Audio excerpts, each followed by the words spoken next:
मनोज जरांगे पाटील यांनी पुन्हा एकदा आमरण उपोषणाचा इशारा दिलाय। सगळ्या सोयऱ्यांबाबत महाराष्ट्र सरकारने अध्यादेश काढलाय।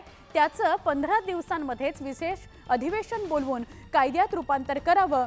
उद्यापासून तातडीने अंमलबजावणी नाही केली तर 10 फेब्रुवारीपासून आमरण उपोषण करणार असल्याचं मनोज जरांगे पाटील म्हणाले। आरक्षण मिळाल्याशिवाय आता मागे हटणार नाही, आंदोलन थांबवलं नाही आणि थांबवलं नाही असंही जरांगे पाटलांनी स्पष्ट केलं।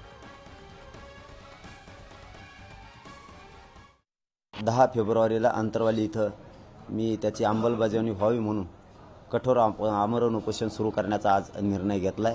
सगळ्यांना विचारून तो निर्णय घेतलाय। पुन्हा सरकारने म्हणायचं नाही की हे काय झालं, कारण आम्ही सरकारला वेळोवेळी सांगितलेलं की सगळ्या सोयऱ्यांचा कायदा यासाठी गरजेचा आहे की मराठवाड्यासह महाराष्ट्रात नोंदी सापडत नाहीत।